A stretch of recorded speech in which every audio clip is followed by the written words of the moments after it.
He was played so much as support in the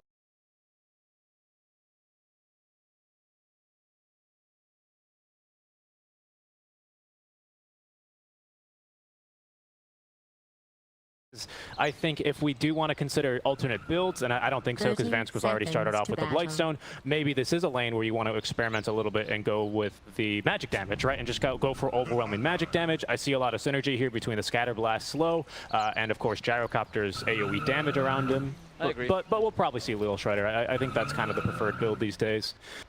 What I did want to say, though, real quick, is I think, in my opinion, Queen of Pain is one of the best, if not the best rotator in all of Dota, at least from the mid lane, because she's got a way to close the gap and a great AoE pure damage nuke. And it's like, if a Queen of Pain is rotating to your lane, no matter what game you're playing, you're probably going to want to dodge that. Whereas maybe if you're playing versus a Puck, an Ember, a Storm, there's some counterplay here.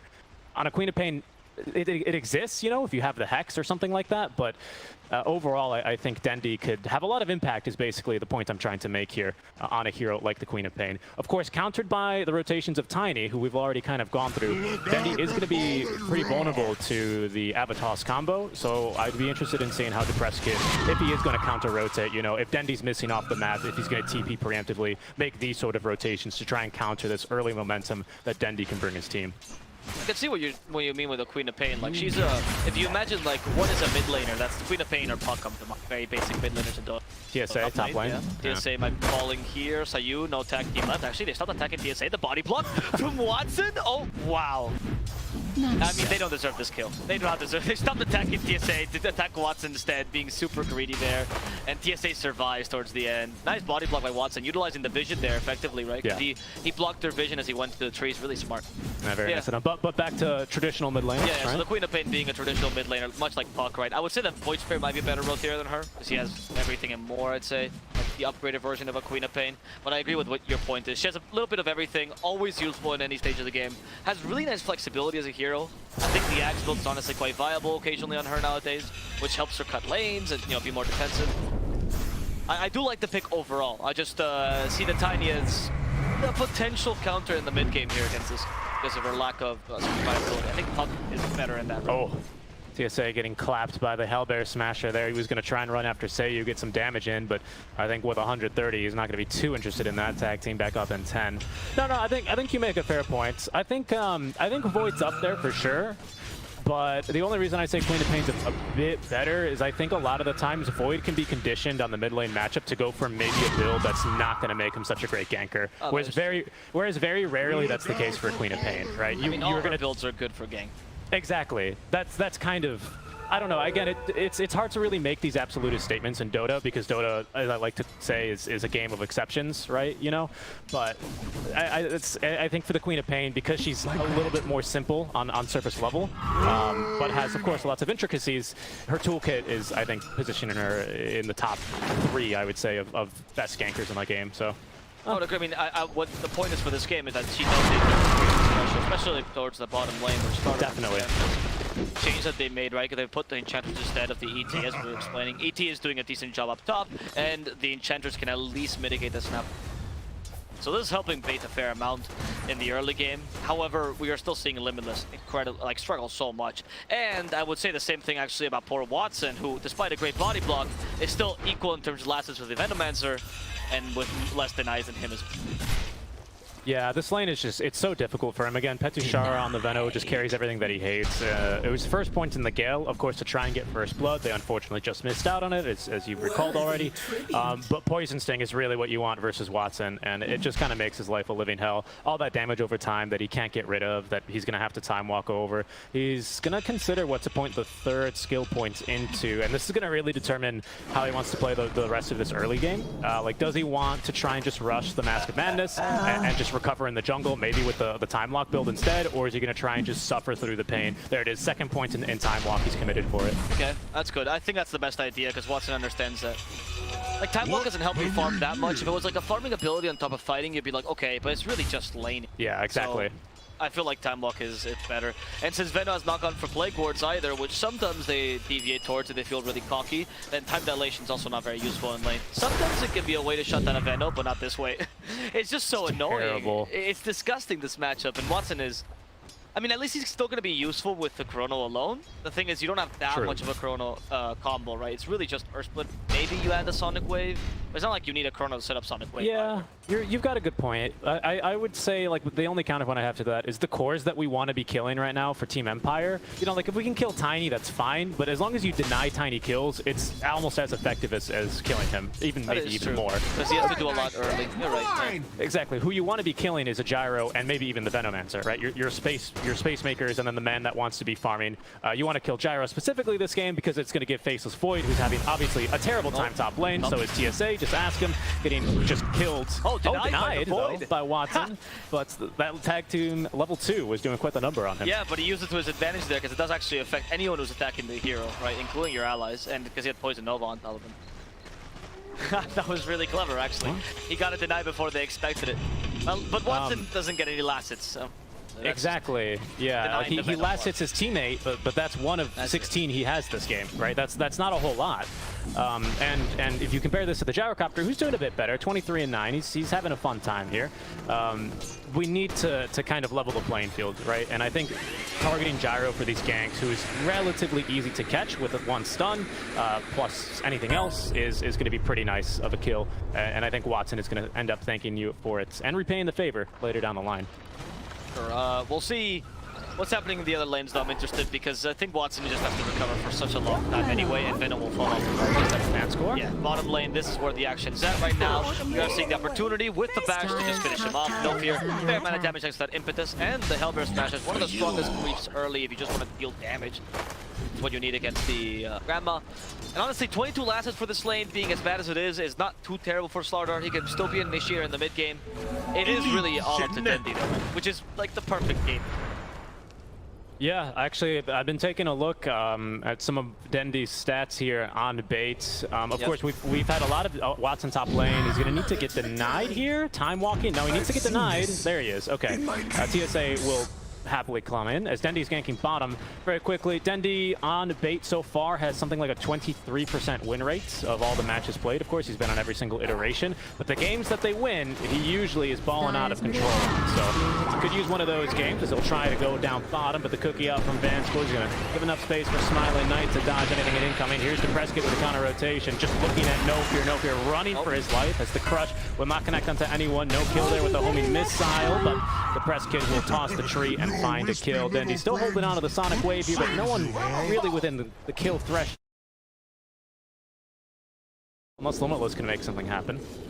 Trying against Vanscoy, but Vanscoy really comfortably there. Sonic Wave for the Gyrocopter, and okay, that was way too close for him. Considering much available for Vanscoy. With the creeps, they're gonna fish him off. They overstepped their boundaries, and Dendi was just patiently waiting there, hoping to get the Gyrocopter kill. Not bad, actually. Nice little rotation at the end as they do manage to get the carry, which is what you were asking. However, Tiny does get a kill. So worrisome as he now closes in on the blink. Exactly, because as soon as he does get this Blink Dagger, it makes your game a lot harder to play. Dendi even, especially for him, right, is going to be possibly in the line of fire very constantly. Smiler's going to TP right back bottom. They get hit with the root though, Limitless underneath the tier 1 tower. Got good damage, good cookie there onto Dendi, who stuck around. Seiyu was trying to rotate from behind, but Dendi with the TP forward. There's the kill on the Gyrocopter, and he gets the TP out in time. Vanscoy having missed the cookie, and Seiyu too late, didn't have the vision for the snowball. And they will not be able to punish Dendi. Nicely done. A second kill on the Gyro. He's going to have to make the walk of shame back to the lane.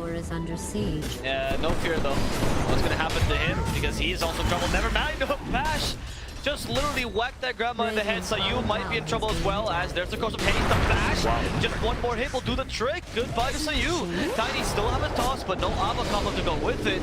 And Starter just sees the opportunity. In fact, no way, Limitless. This might be a bit too far. Yeah, you need to back out. It is a Tiny. As soon as he gets Ava toss back again, he's dead. So, and keep their distance and walk away. That play by Dendi, though, I feel like he did, because of the tip, I feel like he said, did you see that? He TP's out. Because that was quite incredible. I didn't think he was going to live there. He got the kill and is playing aggressively, so it's a worthwhile trade. But being able to live from that is huge. Yeah, and furthermore, he forces Tiny to stay bottom, right? Because now Tiny has got business being down bottom to make sure Gyro gets farmed, freeing up Dendi to just farm very easily here in the mid lane. Might consider pushing it a little bit, but the ward's going to scout Depressed Kid coming back over to the mid lane, so he's probably going to go ahead and take it easy. Something else as, pardon me, looks like he is going to be going for the first item, Orchid. Okay. All right. What do you think of this? Orchid? I don't see... Yeah, because I don't see anything that's like, wow, I really need to silence that immediately. It's nice for the Tiny if you can jump him, right? Because then it kind of stops your counter initiation. It's nice. Same with Gyro. Same with Veno, I would say, right? Because if you want to blink onto a Veno before you can get the Gale out and start a fight, you know, I see. The Nova. Yeah. The Nova, thank you. Sorry, yeah. I can imagine that. I mean, I just don't see it as like the biggest item for swap, but I'm also thinking, what else will she build, right? Yeah, it's not really a nice Yule's game. Just kind of sets you up for everything, right? This game. PSA in the top lane, by the way, as a stop here. We'll stop Petushar for a second. I think he might still be dying. Void's coming in. Watson's like, no, come here. They're denied. They're denied against Venomancer, and that's not a very fun Veno timing here for him. He's got the urn. He's had the urn for a while, just hasn't been able to find any kills. I mean, he's had urn for so long and no charges that he's even gotten out the Vit booster. So, you know, he might even just, his first usage of this item might just be the full vessel. Vanscore top lane, nice cookie there to get the stun on. So Limitless TP is coming, courtesy of the Tiny. Toss into the Avalanche is going to be enough damage for the kill. I should say Avalanche into the toss. It's going to be enough damage for the kill. There's two ways of actually playing that combo. It's important to know both, because Avatos does deal more damage, but if you want the longest stun time, it is better to use Avalanche. Or even toss initially, then the Avalanche if you want to maximize. Tiny does have a little bit of intricacy once you get into, before you get the Blink Dagger. Once it's Blink Dagger, you just blink in, Avatos immediately. Yeah, every single time. Rockstone thinking. He's close, 600 gold away with that second kill. Might be looking to get +1 as he has two squishy supports currently situated down bottom. TSA just holding his ground. The stomp is going to hit him, but the Avalanche is going to stop the stomp from coming through. Limitless is going for first item Hooded Defiance, so he's not going to have a Blink Dagger, but Dendi has a Blink. Can't really slow Depressed Kid enough for them to get a kill. For a second, I thought you meant Dendi bought a Blink Dagger. I was like, wait, what? No, got one. Just got one. And he got a kill as well there on Vanscore. I mean, yeah, not a bad usage there of the Sonic Wave, honestly. Sapphire kind of important. Then he sees the opportunity to go for Depressed Kid, or the Shadow Strike, not going to use it early. Instead, it seems like they want to rotate and join with Watson. There is no Chrono here, but they could still maybe just kill Smiling Knight. No, Watson is not interested. He's just going to stay farming. Yeah, he needs to be farming. He's had a kind of a tough start to this game with 2 deaths already. That amounts to about a minute of not farming of 10 minutes in the game, you know? So it's pretty rough for him. No fear. Echo Stomp should create enough space. He's got level 1 in the Nature of the Tenants. Good initiation by the Slardar. Finds the Tiny, crushes him. No fear is going to be the one to get the kill. I believe with the Tornado.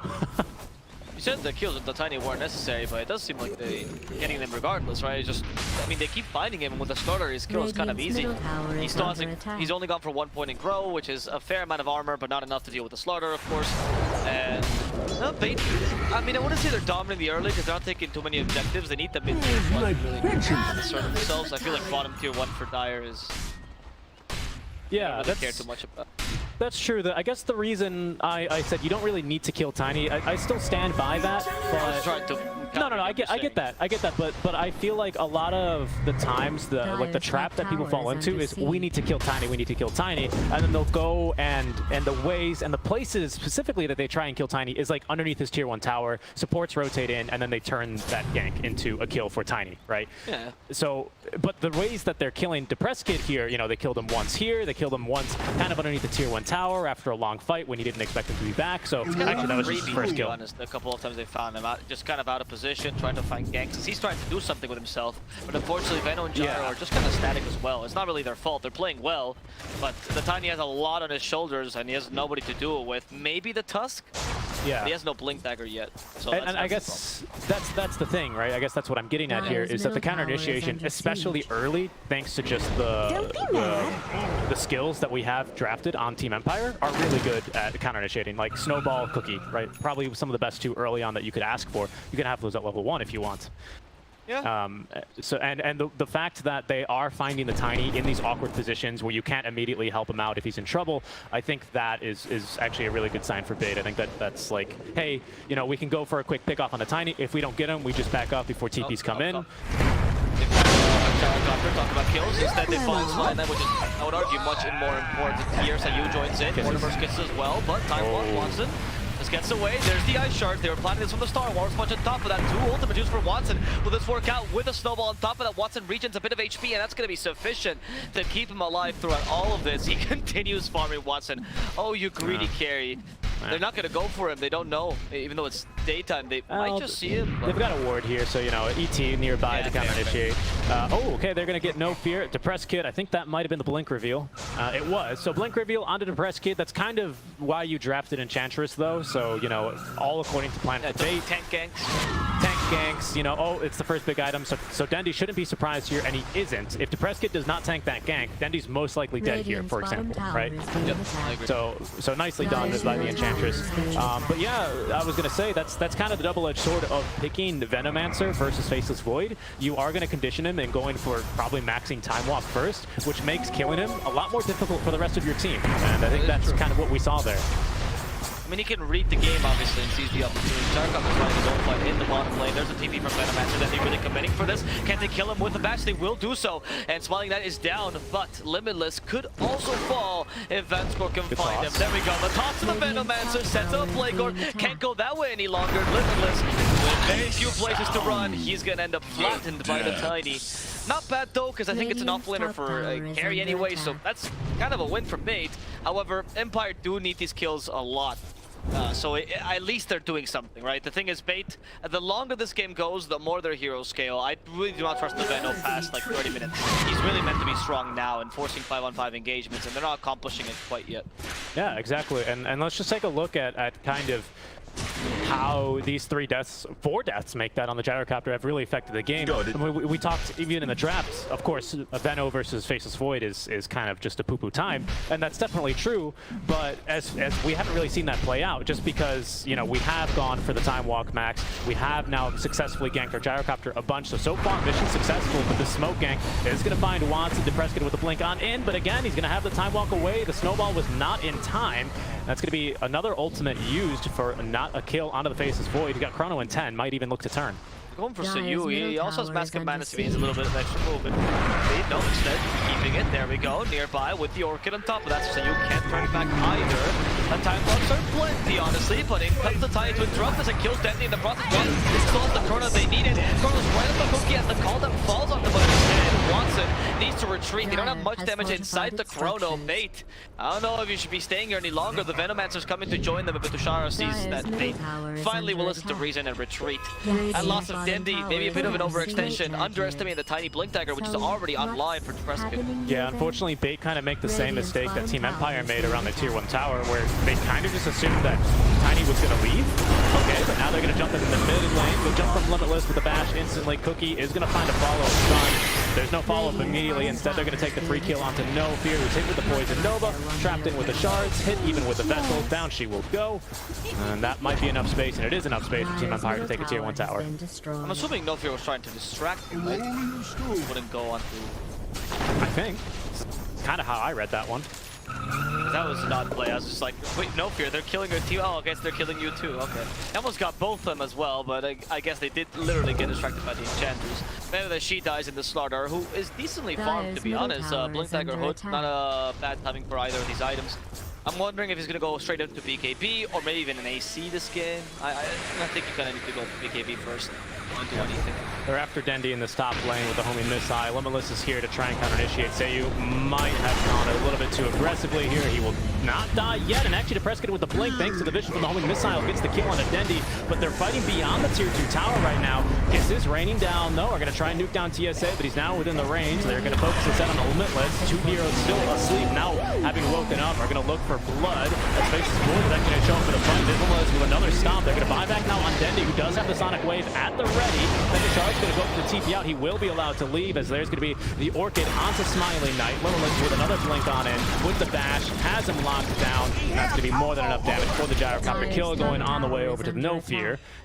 Team Empire still sticking around, maybe looking for a couple of exit frags, but they won't find any. It's going to be a 2-for-1 trade. Once again, just dropping the gyrocopter. I feel like their Empire, does understand when to fight, because they were fighting when Chrono was down, honestly. It's not a bad fight, but then they overextend every single time a bit too much. They really try to force fights. Like here on Dendi, It'd be a good idea, but now if they TP in, you retreat. Okay, see, this is the right play. Earlier, when I saw the Gyrocopter diving fast to tier 2.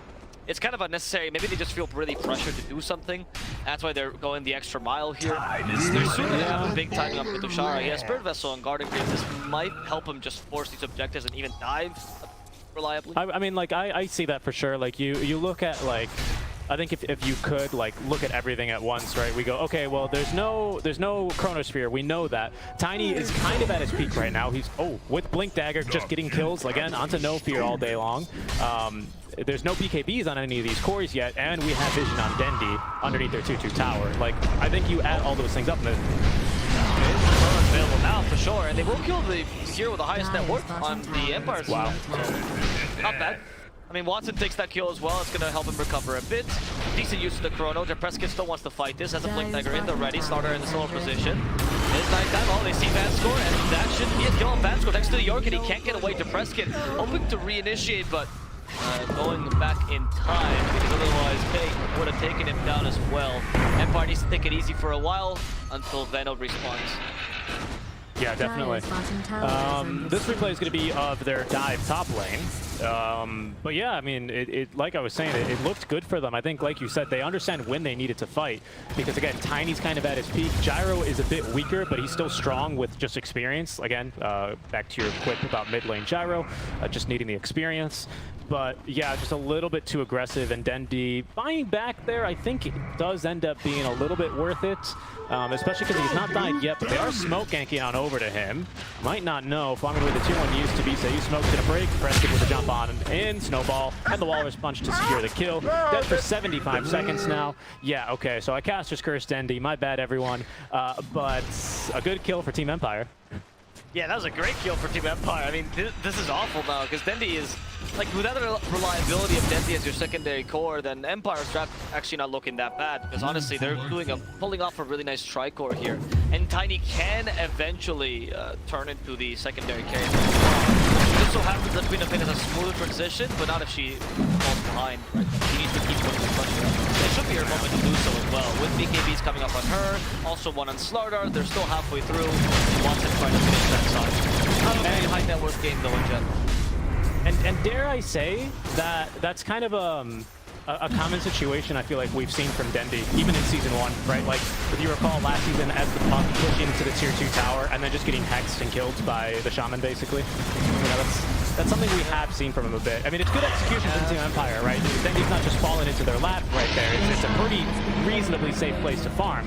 But a good catch by Team Empire, and they're going to utilize that dieback penalty to secure Roshan. Aegis now in hand for Smiling Knight, as he's going to continue farming up. So almost at the Ags as well. Allow him to deal. I wonder what the build is going to be after that. I guess you go for SNY tank up, or even actually Scotty's a really good idea because it would reduce the attack speed of the Void early. Yeah. And also it would help you tank up against him, so it's the best of both worlds there. Or a BKB. BKB is always nice. Though I think in this game, if you're Empire, most everything they have pierces BKB. Yeah, I mean, I guess it allows you to ignore Echo Stomp, but that's basically it. And Slithering Crush, to be honest. And Crush, true, but not Bash, right? Which I feel like is a bit more relevant. I agree. So yeah, I get that point as well. I don't know. I feel like Manta actually on Velocross on the Gyro. I think it would be nice. Yeah, on the Gyro, because it's been buffed for ranged heroes as well. So yeah, I wouldn't mind it. I like the sound of that. And then into like a Scotty afterwards for like full stats. I like the sound of that. He might just, yeah, I mean, he's got to decide now though. He's gonna go Satanic. Oh, okay, that also does a spell actually. Yeah, yeah. So, you know, I agree with that idea. Yeah, that's the same logic, except this one will just give him full tank ability. I wonder if they'll be lacking damage though. That kind of Gyrocopter. They are already lacking a bit of sustained damage against someone like Slardar. I think like for the first fight after Satanic, probably not. But once we have S and Y on Faceless Void, plus his next item, I'm not sure what he's going to want to go for. Kind of seems like a good BKB game for him. For Watson, that is. But yeah, for sure, I agree. I think all the cores you should go for BKB. Yeah. So I think pre-BKB, Satanic is going to give you the survivability you need, and and probably just enough damage. But I agree with you. Once these BKBs come out from bait, he's going to need to get a +1 item, and I think that's maybe where he goes back to the Eye of Scotty. Of course, keeping in mind that Van Score, as all position 5s mostly, or the offlaners are doing these days, has the Solar Crest, which is going to significantly increase the damage for the Gyrocopter, so gives him a little bit of a wider window here for him to be a bit more impactful with the Satanic, and he is playing still with Aegis for the next about 2.5 minutes. No Fear didn't go for it, he actually went for a Hurricane Pike, so Enchanters will be able to deal more damage, but that's not going to buff the point. Will reduce the core. He's just playing old Enchantress. I guess he sees her still as the nuker in the mid game, which hasn't been too popular. They're trying to initiate here onto the Gyrocopter, but those Ice Sharps covering actually really nicely. So that's going to prevent Slar from just walking in, bashing in, Slithering Crush. He doesn't want to waste his Blink Dagger in the initiation. Yeah, that's not a very wise jump to make, because if you wake up Smiley Knight, he'll just retreat behind that little enclave they've made for him, and Slarner can't chase him. You can get the bash and the initial stun, but he wouldn't be able to do much of else. Dendi is trying to finish farming his BKB, as he's currently in the enemy jungle. Yeah, they look like they are. Pretty bad. They just took a tower for free, and you really couldn't force a fight or anything. I guess you took bottom in exchange, right? Because Dendi did a good job there, but it still feels bad they can afford to do this, because if they did this with mid, obviously the top as well, they can do this with bottom as well. They run out of objectives. They can do the slow push into the high ground. If you're too afraid to be able to fight them, you need a turning point. Yeah, I just feel like, I mean, it does feel bad, but I feel like this is just as an it for bait right now. I mean, we've got Seiyu with Blink Dagger right now as well. Just waiting, just patient. Yeah, because they're just, Team Empire are really, really strong right now. It's not like so much about the 2K net worth lead, more is it about the draft of the heroes, right? Obviously, Tiny's really strong right now with Echo Savior, does a ton of damage. We still don't have a BKB on anyone. Seiyu, again, with his Blink Dagger, can counter-initiate on the Chronosphere if it's a good one. So that puts a lot of pressure under Watson, who still doesn't really have enough damage by himself. Maelstrom and Sanj is nice, in addition to the Mask of Madness attack speed, but they still need a lot of things to come together.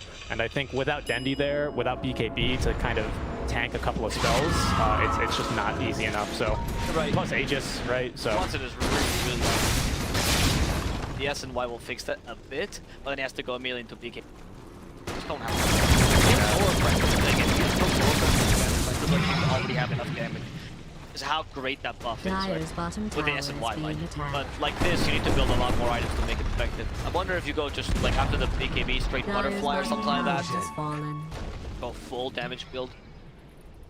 Yeah, actually, I think that sounds pretty good to me. Do you think maybe this is the game? No, there's nothing really to dispel, I would say. I was going to say for Watson, maybe considering the Aghanim Shard, Ag Scepter build that's pretty popular in pubs. I really like that build in general, but I feel like you need something else for damage. Maybe if you upgrade them into Mjolnir, then you could go for that. That'd be fine. Okay, I see that. I don't know, I'm a little bit concerned because then there's with no that synergy build between the two, by the way. When you go back, you don't bash as well. Yeah, but I'm a little bit concerned because if we go for like Butterfly, it feels like we're a monster inside of Chronosphere, and then outside of it, we're just like the regular Shiba Inu, right? Tower is being attacked.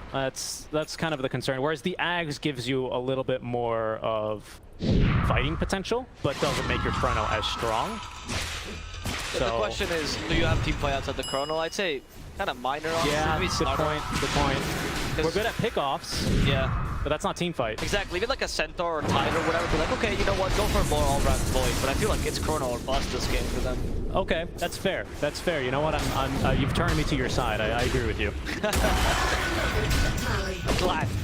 Empire, on the other hand, though, I do think I have a pretty fair amount of team fight, actually. I mean, I know it's Tiny and Tusk and stuff are all, like, single target, it seems like, but their team fight is just so easy to execute. It's throw a bunch of stuff around, Gyro cleanup, right? It really is just like a teenager's party, and Gyro's the mom coming at the end, like, oh, leave all these things to the floor. I feel like Smiling Knight is going to be the carry this game, which is why I think they also built in the Solar Crest so early, right? Because they know the importance of this.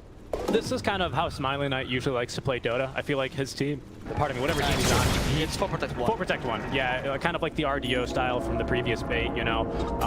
But you give him the farm, and he's got some serious clutch potential, especially on these, like, I'm just going to stand in front of you and we will punch each other in the face kind of heroes, like the Gyrocopter, especially with Satanic, right? One of the better Satanic carries in the game, along with Luna, who else is a fantastic. Sven's pretty damn good at carrying one, but like he can definitely carry this game for them if they go late enough. Again, Chronosphere is real damage. damn scary to fight into. But one slight counterplay that I will mention, besides the ones I already have that are Snowball and Snapfire Eggs, which we're not even queued up yet, so I don't think that's going to be too relevant, is if you can activate Satanic before Chrono is placed down, your side gunner still life steals for you. So that could maybe be enough for you, especially with the Paladin Sword, for you to just stay barely alive in a Chronosphere. I'm not sure, but I'll just say it for consistency's sake. You're not wrong. Even without it being activated, still a fair amount of heal with the Paladin. Like, Paladin Sword is what fun is like. Yeah, yeah. You couldn't be luckier. For the Gyro, it's one of the probably the best item Gyro could buy, honestly, or get. He'd love to buy it if he could. Yeah, he would. He would totally buy it. And now, yeah, you can go for damage. I still like these stats builds here for him, just because he's your main carry anyway. But we're seeing Bait making a move. I'm assuming this is smoke now. They're all nearby, you're under ward. Like, you just need to do something, right? In the Chrono's up, you gotta get kills. It's a good time for it as well, I would say. I think this is maybe where I think Bait, they're showing a bit of hesitancy because they're like, we're strong, but also Team Empire are still kind of waning, or waxing, I think it is, right? In terms of their power levels. Oh, waxing. You mean they're still increasing, right? I think they're waning then. I would say they're waning. So waning is decreasing. At least waning is decreasing. Yeah, I think they're on... I know, but I'm asking you what you meant. yeah, I think they're waning because now that we've got dual BKBs up, 9 seconds for Slardar, 9 seconds for Queen of Pain, with a Chronosphere on top to boot, I feel like they could actually pretty easily take some plays now. That's BKB, but no time to use it. Oh, that's a huge loss there. Oh no. He was just farming the wave and they jumped him? He was just farming the wave. Yeah, that's a big deal. I mean, Mortimer skills got used, so at least there's that. They didn't really need them, I think. But that kill on Dendi means a lot, because this gives you the chance to go for Roshan, actually. Oh, this kill means so much. Oh, no. Roshan's up in 20 seconds. Fast Rosh. Yeah, Bait can't... I mean, Dendi buys back, but if it comes in 20 seconds and they do take it immediately with a solo quest as well, which means they're quite fast at doing so. Yeah, and because they lost Dendi on the first life, as you recall down here, giving Team Empire a free Roshan, because of that, they actually got not only the outpost, but all the outer towers for Bait. So even if you were to buy back, it's not the fastest like re-entry into Rosh. So I don't really think they can contest this one, Avo. In fact, I think it's going to be over before we can say much else about it. Yeah, it's also the first Rosh with the shard. He has some incredible shards to take. Or sorry, second Rosh, which means the shards with it. Yeah, so honestly, everything here is pretty great for the shard. Nothing is really bad depending on what you want to use next.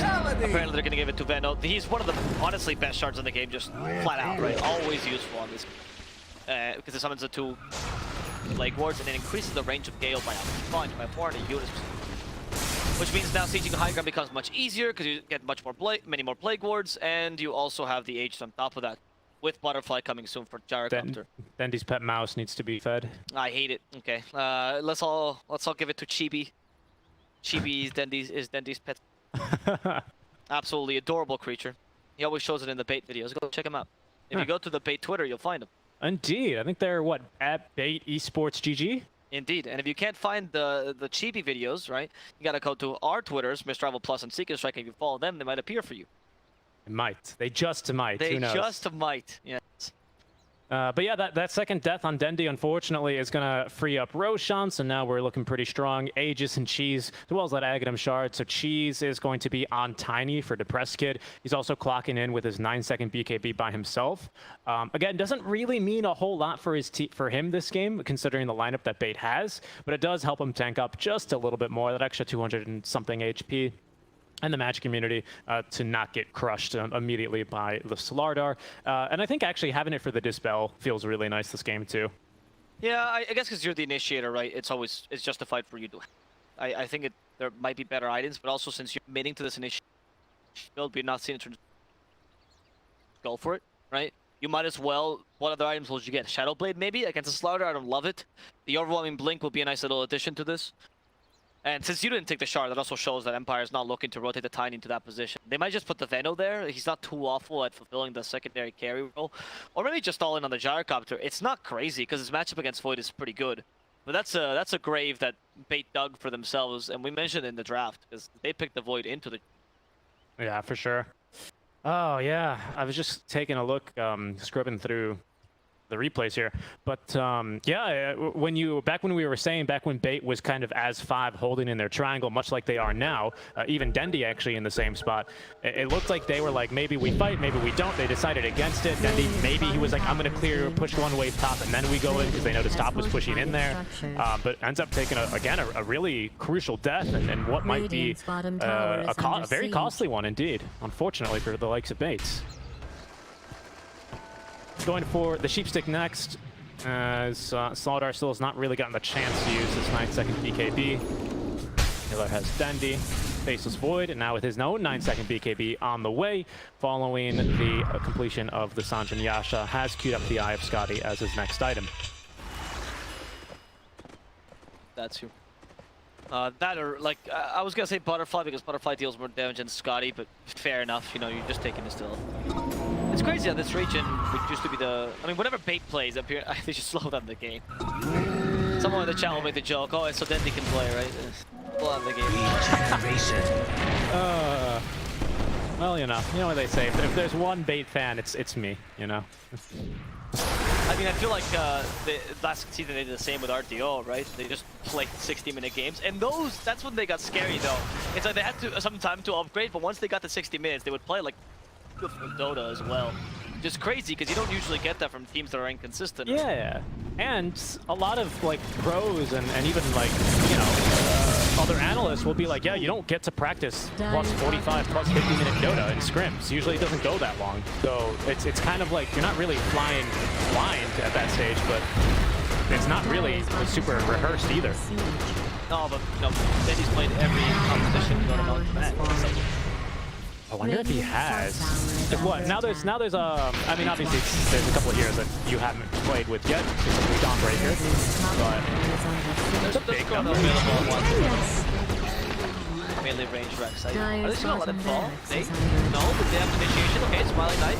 He's the target. If they kill him once for the Chrono, they seem to be able to actually. Oh, that's the Aegis. No Chrono available. Watson will wait to sneak in with his Chrono preemptively used. There's your footer on top of that. The Ice will help too much on him on top as well. And that is going to be Smiling Knight dying. Okay, succeeded. They did it. Watson though in trouble as he time blocks a bit too aggressively. Might get punished by a but Watson feels confident. He time blocks back home with the Poison Nova still on him. Watson can kill Sayu and will even heal off his dead body there. As they finish off Petushara in the backlines, the Preskin will be able to TP back home, but that was a struggle for Empire, and Bait, they showed they can win these team fights now. Yeah, that was really, really nicely done. The first life, of course, Team Empire, they knew that he was kind of gone on his first life, but the second life, they didn't even bother fighting for it at all either. And that all came down to the Chronosphere placement by Watson. Very, very well played by him. If he puts, again, a lot of Faceless Voids, they want to be super efficient with their Chrono, you know, have their melee supports help out for a little bit of extra damage, but you can't play like that this game because of the Tusk Blink Dagger. And he definitely recognizes that and doesn't try and be fancy with it. Just a simple Chronosphere kind of puts him right smack dab in the middle while zoning out the supports enough, and there's just really not much Team Empire can do. Smiling Knight pops his BKB to try and get the jump onto Dendi, but Dendi still proving that he's got plenty of dexterity left in him at 31 years old. Pops his BKB as well, so Smiling Knight doesn't really get to do much in that fight either.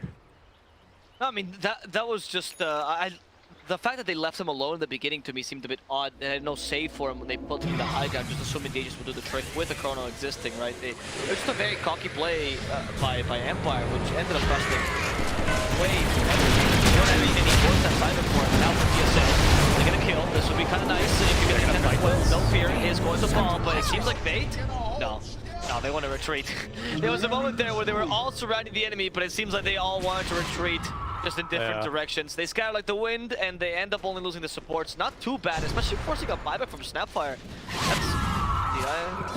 That's just putting Empire in difficult position. Yeah, definitely. And actually, best of all, we only lose the ranged barracks, which isn't too impactful, to be honest. Tier 3's down, but again, that's not going to be the craziest thing in the world.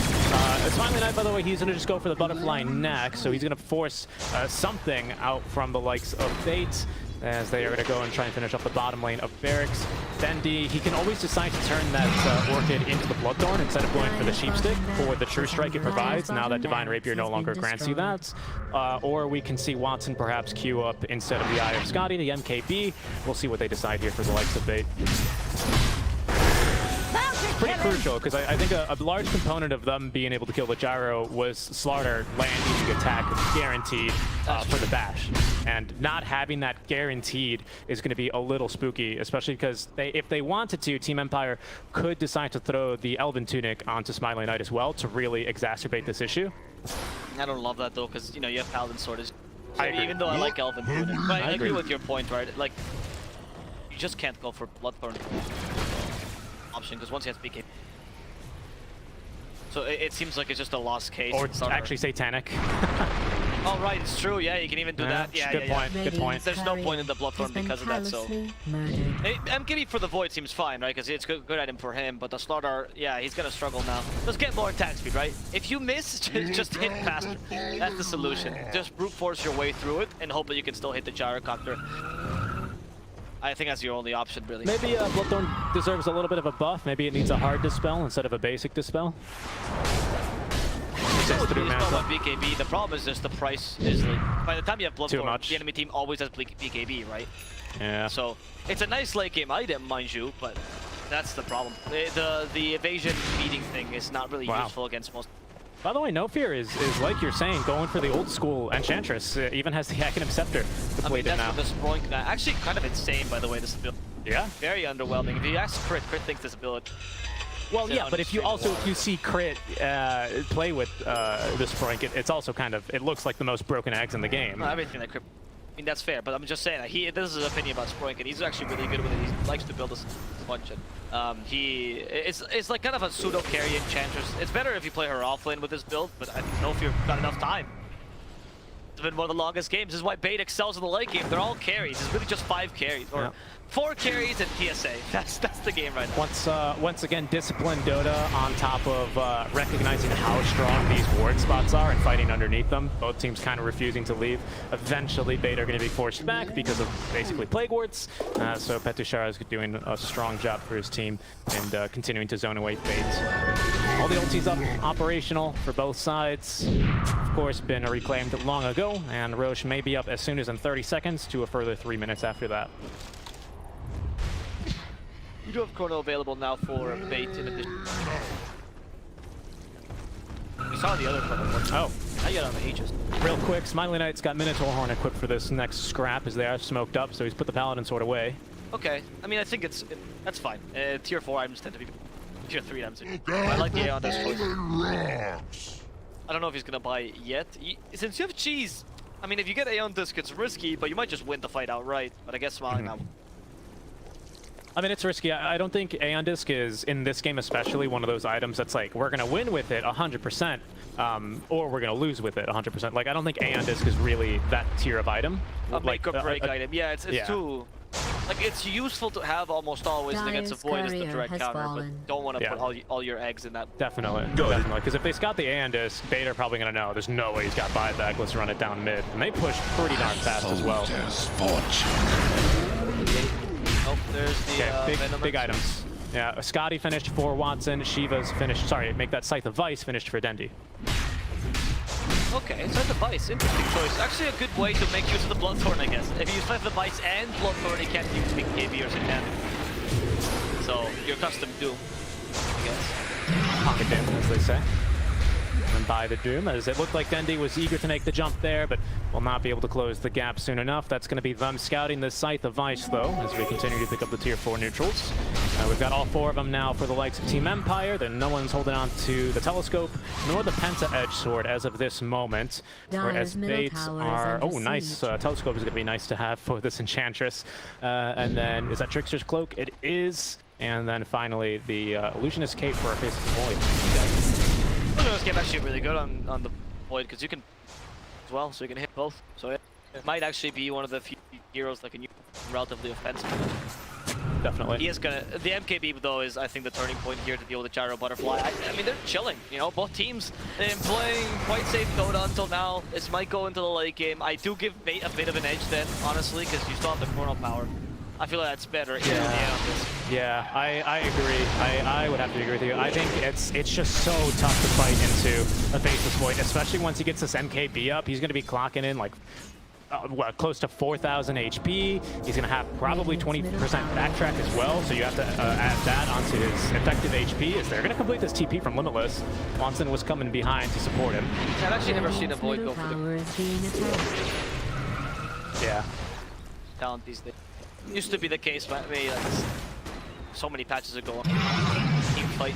Now it's just a secondary part in the true Void carry meta. There's Roshan number 3 has the refresher shard. Would be really nice to have more for bait, to be honest. I think they're going to be looking for that second Chronosphere in an engagement. So they're going to send the Faceless Void Illusion Escape Illusion forward. Smoke is 5. Maybe look for an opening here to exploit out from the side of Team Empire. We'll switch over to buyback here real quick. I feel like you have enough damage now to anyone to die.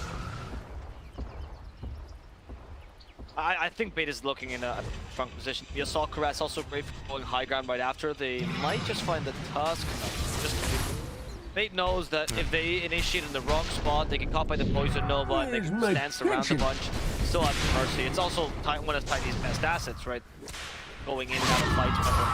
Yeah. Plus, we still have Cheese on Gyrocopter in the backpack now because he's got Aeon Disc already completed. Queuing up the Divine Rapier next. He's already 3,500 gold in for that. We'll see if he maybe decides to finish up the Mjolnir before. Gotcha. He also has in the quick buy. Anything else that's very exciting. Closing on the Lotus for the Veno. Nothing too huge there. Overwhelming Blink, like you said, for the Tiny. Going for Daedalus next on him. We're about to have buyback come off cooldown now for Van Score, who did use it a bit earlier on. So far that's gone relatively unpunished. It's a slow game this one's turned into. There's the Splunk in action. Nuking the creep wave, in case you haven't seen it before. The press kid looking to find Dendy. Can he find him? Do I have a Hex? Just Hex instead of PKB, but I guess then he has too many seconds. He has to shave off seconds. Yeah, he doesn't need that money. He's going, you know, back in my day, this used to be 10 seconds. Off top. I mean, I think he just PKBs there because he doesn't know what's coming after, right? That's kind of the scary part. Fair. That's true. That's because obviously you don't have information. Because they're both insta-cast, right? That's same cast. Yeah, but of course the Hex, while it'll stop a Tiny, you know, a BKB is going to keep you safe from maybe a Snowball that's coming, but of course no Snowball was coming, but Dendy couldn't have known that, as I think bought another item. Yeah, so Depressed Kid now has the Crystallis, so he's going to be looking to try and crit a little bit more, not to be confused with the player or the other player, Crystallize. Very different players, and one item. Dendy snags the regeneration rune as catches so many Plague Wards just chilling in the Roach Pit right now. Down bottom, they have found one. It's Limitless, pops the BKB. There's a Snowball this time, though. The Press Kid is not going to get bashed, and the Snowball's all into the creep wave, so just a little bit of saber rattling down bottom.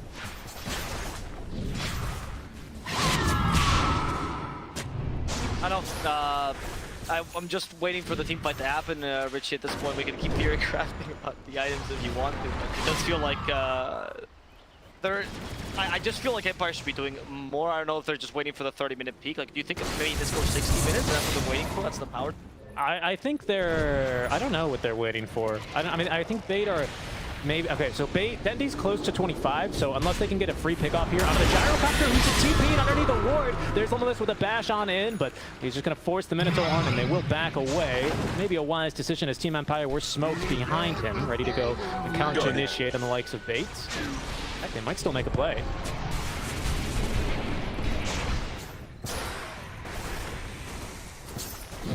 Just Roshan. I guess Empire is just gonna force them to fight here. I don't know. Bait should go. Please, Bait, go. You have Chrono, right? You should be able to win this team fight if you Chrono in properly. The question is the counter initiation by Empire strong enough? At this stage, against BKBs, I don't know. I believe it's still a 9-second BKB. No, it's an 8-second BKB, pardon me, on Faceless Void. They last used a 9-second BKB when they defended bottom tier 3, which is now gone, of course. That was, what, maybe 20 minutes ago? So some time ago, of course. Nothing else too major here for the items. So they're just kind of tickling Roche, but Watson sending his illusion just to make sure that they're not going to really commit. Lots of... finally, the tier 1 mid lane goes down, by the way. Smiling Knight is at 25, so he's got global cooldown. That's why... global cooldown, sorry. He's used that already a couple times. And actually has finished up the full Mjolnir before the Divine Rapier. Showing in the good fight for him. I think now they're actually going to really commit for Roshan. Dendi has shown bottom. He's going to have to make his walk actually all the way over here. And I don't think he's going to be here in time. Now they're going in. Overall, linking with the press kit. We do have the front already. And yeah, this is a front. That's perfect. Now you can use the chrono. There we go. Smoke inside it. Now they were looking for, but the Earth combo is good. Was on the whip on top of it. They've actually hit him for a second. The Hex make sure they get to finish off Smiley Knight. As Watson goes in a bit too far. And now time has to retreat immediately to toss, keeping it in play. Watson needs to look away, but he doesn't get it off in time. The call down, the last missile was enough to kill off Watson, and return was given. Smiling Knight avenging his own death as TSA falls together with Watson here, end up being a pretty decent, well, actually kind of even, because Bait did take Roshan though before they died. Then he has the Aegis, so it's not too bad in that sense. Yeah, kind of 2 mini fights broke out there. Petrushara was able to hold back the majority of Bait as they were finishing up Roshan. Unfortunately, Poison Nova does fully affect Roshan, so he kind of contributed towards Bait being able to finish Rosh that much quicker, while Watson kind of gets stuck into the enemy triangle. Couldn't really get that second kill onto the gyrocopter as he was hoping for. Kind of got kited out by the press kit, and Seiyuu was up. Really impactful E-Blade as well. Prevents Smiling Knight from dying inside the Chronosphere. They actually have to commit a little bit of extra time just to kill him after Chronosphere ends. Fortunately for them, doesn't really get much else accomplished with his first life. He has fought back here, along with Petrushara. Right back on the road, on the gyrocopter, who does not have an Aegis yet for another 20 seconds. Melissa in some trouble, gets a 4-step out from No Fear as Dendi, now level 25, starting to dish in the damage along with No Fear with the spoink. Out of mana now though, Dendi will make the jump into press kit, just going to go ahead and BKB, TP out right on the high ground, as the cooldown was there to slow any attackers willing to chase. Did buy back there on the position 4 ET. Other than that, nothing else really majorly used. And Aegis and Cheese on the side of Bait. Who's got this refresher shard? I mean, holding that was a huge win there. They had lost the racks there. I would say that would the Empire take advantage of the buybacks a bit better. And of course, take it, like, despite you winning the Roshan, it doesn't really matter because they took your racks. But in this case, since you managed to at least keep your racks up, and because you keep the Aegis with, now they can make a big play and hopefully kill the gyrocopter, who has no buyback as well. They just need to find a way to bait out the Aeon Disc. Nullifier for now for Slaughter. Okay, interesting choice, I guess, against the Ghost Sense we're seeing, particularly the Venos. Yeah. And also dispels the Force Staff midway as well, because now it's constantly dispelling, so Force Staff becomes... Interesting. Dendi is going for a refresher orb, by the way, on the Queen of Pain. Yeah, I guess double Sonic Wave. I don't really understand is why you would want this over, say, a Nags, but maybe you want the double Hex and Orchid on top of that? Does refresher also refresh your spell block that you have now with level 25? I'm not certain either. I don't know if that's really why he bought it. I believe it is for the Sonic Wave, maybe the Blink, and especially the BKB and the Sheepstick. It's probably for the items, but it's something I'm curious about now, because I don't know if I've really ever seen Refresher on Queen of Pain, at the very least, not before an Axe. Yeah, I am surprised with that. I mean, there must be a reason, of course. I think that the impact of the immediate double Sonic Wave might be where his logic is lying, and double Hex as well. I mean, until now, I think the build is pretty solid by Dendi. Instead of picking up the secondary carry, just the utility, and he's let Slaughter become the damage dealer in general. For Smiling Knight. He has it locked, but I mean, he doesn't have buyback, so he's probably going to disassemble it once he reaches the relative safety of his team. Sorry to interrupt you. That's fine. The Rapier is right, but still the damage is... And since damage now links to your survivability, I mean, you just need to do this. You want to close out the game before this becomes impossible for you. Yeah, especially now with 2 Chronos you're fighting into. I don't know if even that's going to be enough, because there's Bloodthorn, so we can kiss goodbye to all that evasion that we have now for the gyrocopter. Of course, he does get 1 refresh, or sorry, 1 hard dispel thanks to the Aeon Disc. However, of course, now that we've got the refresher for Dendi, perhaps maybe this is kind of what he was expecting, and this is the reaction. Smooth play. Dendi just trying to farm it down bottom. Can teleport 6-second TP to the outpost. He does not have boots of travels. Rocking the power treads with Aegis. As actually Dendi may be baiting himself here. The rest of Team Empire running through their jungle, trying to connect. I think it's he does. He goes the gyro, the Hex. He's doing the refresher for a second Hex. I mean, if he doesn't, it doesn't really matter. Smiley is dead. Wow. That was quicker than I expected it to. Smiley Knight can't stand a chance if he's out of position. Dendi actually baited them. Yeah. That was really well done. I thought, and yeah, you have Aegis, you have the BKB, so most likely you survived that, but I didn't think you would get the gyro out of that initiation. That's no buyback on gyro. That was a huge pick off there. They got the ward, and unfortunately, Team Empire, they would have been able to preempt that. Oh, they did have a sentry here, so they probably knew, and I think everyone but Smiley Knight seemed to get the message. Luckily for him, he didn't actually complete the Divine Rapier. He didn't unlock it, so he didn't feed the Rapier or anything like that. It's not a 12k net worth swing, nothing crazy, but now they know there's no buyback on Gyrocopter for a while here. In fact, another couple of minutes, as that's going to be Watson almost dying here to Tiny with 3 tosses that he now has. So far, okay. I was just Nullifier really putting him down quite easily. We didn't have to use even 1 Chronosphere. And mind you, we still have 2 for Watson. Off the Cookie Stone, unfortunately. Get that one done.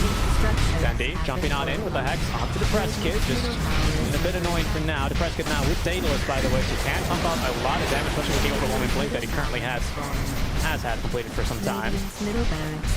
Mid lane of Barracks. Fade, however, as Empire not confident fighting all the damage of Smiley Knight. So they swap positions here. Except for this time it's because, of course, the absence of Smiley Knight. Thank God he didn't complete his rapier, actually, by that. Press Kid, okay, walking in.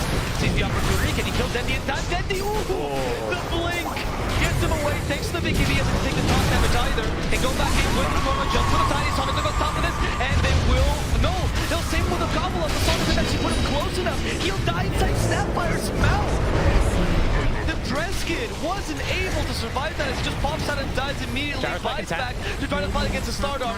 The BKB's been set. Mortimer's Kiss is no longer hurting him. No Fear can tank this nicely. And they've already taken the melee racks. Now with the range, they can walk out. They just got a huge bounty here out of this team fight. Yeah, that was absolutely huge for them. Gyro's respawning, still has not unlocked the Divine Rapier. I mean, at this stage, I don't really see a reason why he hasn't. I guess he's got buyback in another minute, so he can still hold on for that. But Bates, again, like you're saying, taking a huge opening here. That's 2 lanes of barracks for them. They get all the tier 2 down, all the tier 2s down as well, because there was just the top one remaining. Tuss, go ahead. As I say, you think Dendi named his team Bait because that was like its primordial strat. That was the idea behind this team. I'm just going to do this, and that's how we're going to win every game, because these Baits have pretty much literally given them the lead. Like, it's honestly been Dendi's just playing super aggressive out of position, his team ready to initiate every single time. It's been incredible. Yeah, I mean, you're not wrong. DePrescott thought he could really nuke down the Queen of Pain. Maybe if he rolled a little bit higher on the crits, he would have had the kill, as Dendi's going to silence Bloodthorn even himself. But in exchange for this kill onto the Tusk, who is just dying to the shots of Impetus. On the note here. Okay, Watson has Chronosphere number 2 ready to go, but Smiley Knight with Aeon Disc, as well as now the Minotaur Horn completed. Still has not unlocked the Aegis. They're going to make a play for him now, trying to give him every bit of survivability they can, but he's going to go down regardless. Too much damage into the Chronosphere. No saves there for him. He's dead for another 90 seconds. DePrescott doing what he can here, trying again to snipe the kill onto Dendi, but he proves to be too tanky. He turns. Here's one of the whips. As will a Sonic Wave, but Sonic Wave at least connecting onto both supports, who are now getting fountain dive. Careful here, faces Floyd. Watson, though, is going to force the GG out from them in the fountain, as it will be game number 1 of Bait. That was a very good game by Bait, I'd say. I mean, mind you, it is, like, if we look at the previous iterations of this team, it is the style that they like playing the most, just when they managed to get into the late game, and they just played a solid game once, like, 40 minutes passed, and they really did. This time, I do think that Empire gave him a fair amount of opportunities at playing this late.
there, especially if Yep. you count his Dota 1 days.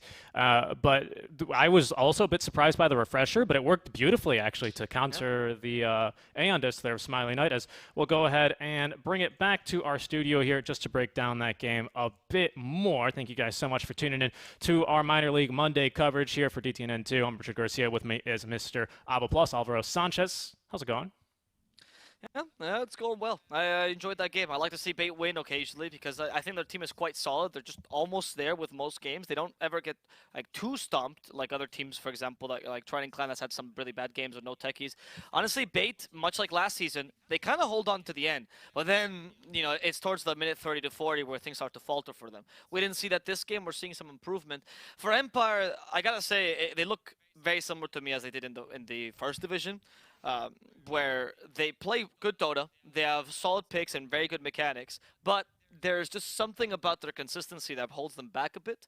And there are moments where you just seem to, oh, what just happened? Like they caught the gyrocopter alone. No, Smiley Knight was going in and farming in the wrong spot. Or, oh, their draft should be fighting here, but they really aren't for like the next 10 minutes. These small moments or these like little mistakes that happen that always take away games that seem winnable for them. Yeah, definitely. And I feel like they did itemize quite wisely for this, like Aeon Disc on one, Ags on the Snapfire, Blink for Tusk, obviously to try and counterplay the Faceless Void. But I feel like at the end of the day, just because of the nature of the hero, he's going to be able to just kind of ignore all the items that you build with good spell usage here. And I have to commend Bait for overall a pretty solid draft from game number one. I think it all kind of clicked together for them. I think it was a bit of not like a...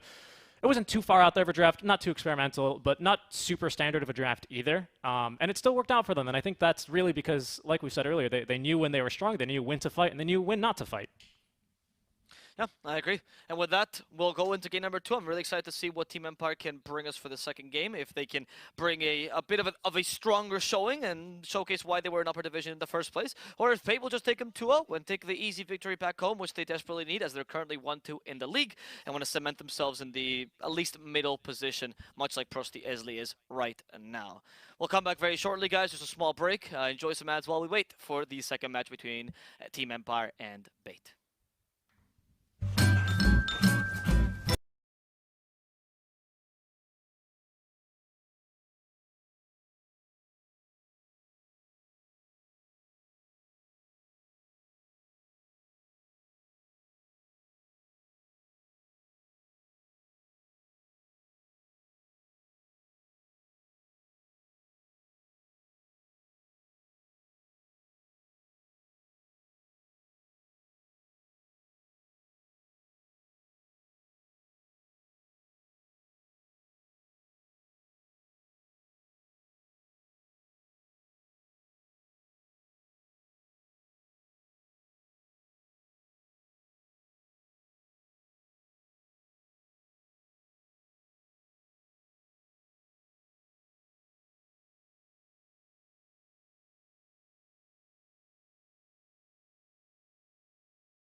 Inilah Wira yang berhempas pulas menjaga kita.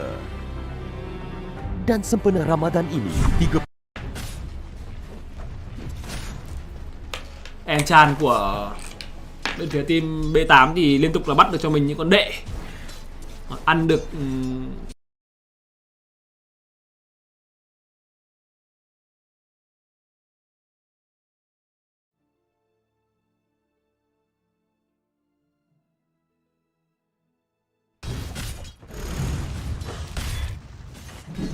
By no fear, that is, but not this time around. TSA getting going on down bottom, though.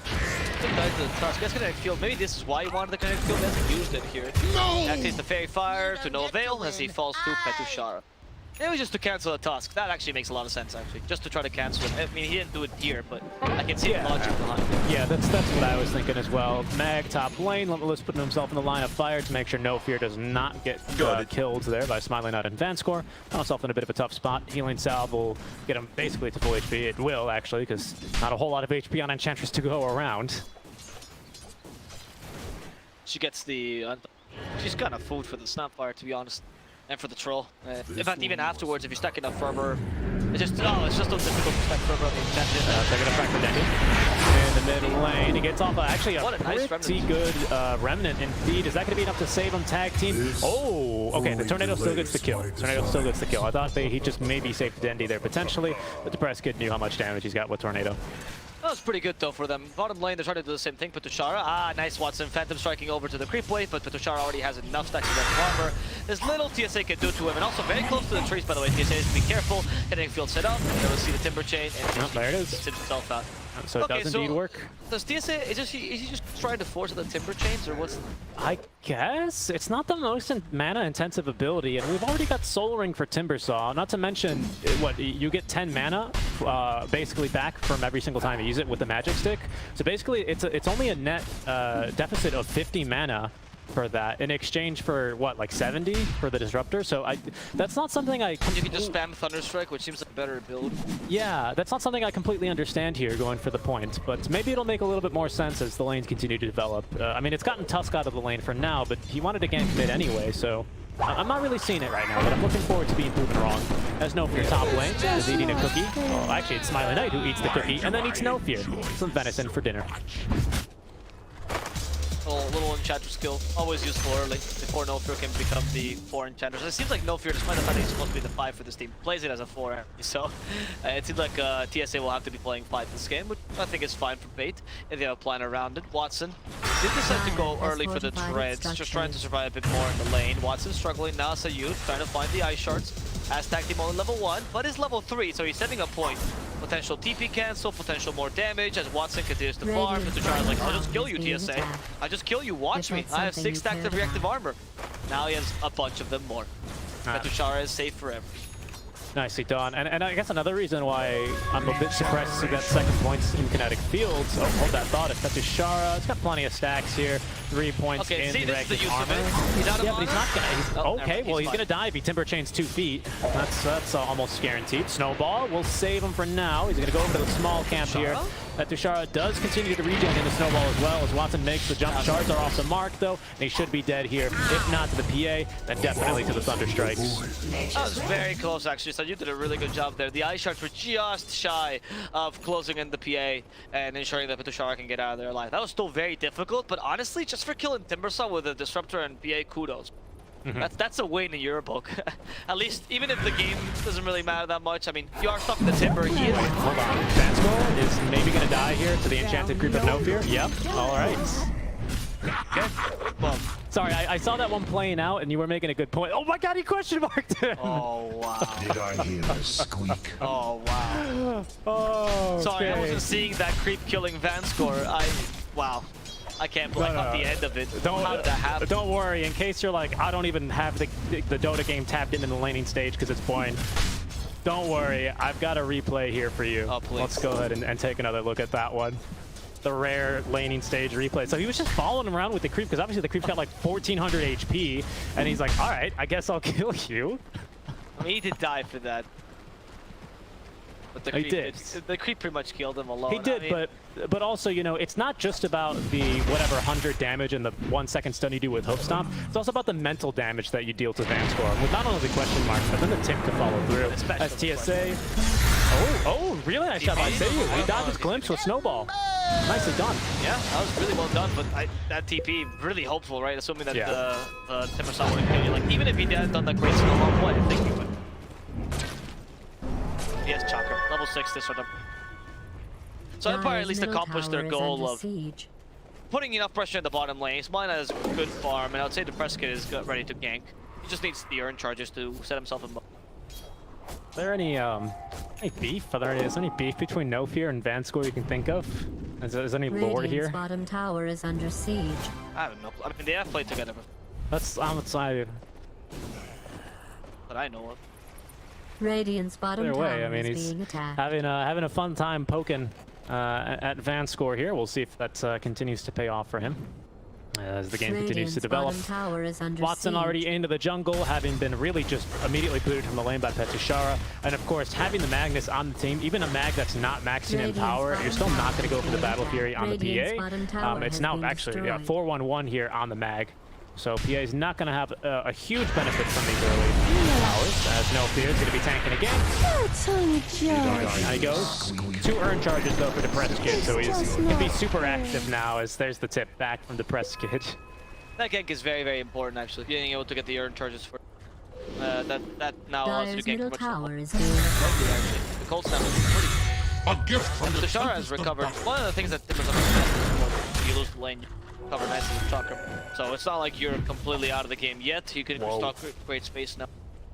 Sorry, just Smiley Knight farming at the tier 2 tower with a PA just chilling there is a bit of a risky move, but I guess he knows that Mag is too interested in getting the top tier 1 tower, which is so far very healthy. It's only taken 90. Okay, let's just say 75 damage. We'll call it there. It's not. It's 85 damage. It's 85. Final answer. But hasn't taken much damage. When did you stop taking math? NA math. About 4 years ago, I want to say. That's impressive. Cookie, Shara, going forward. Magnus, the target, the Chakra, not going to find him. Instead, it's Prescott. I mean, he has cold snap for her. He's just juggling orbs right now. Do you actually want to fight? No, the Prescott just attacked the creep instead. Going for the Orchid build as well. The classic Quasbox Invoker build. Which Dendy also loves going. I was just about to say that. Yeah, Dendy likes going for this one as well. We'll see if he actually imitates the style as well of Dendy and you know, ghost walks around the enemy jungle looking for pickoffs. That's kind of a bit of an older That's the style. old way it was built as well. Yeah.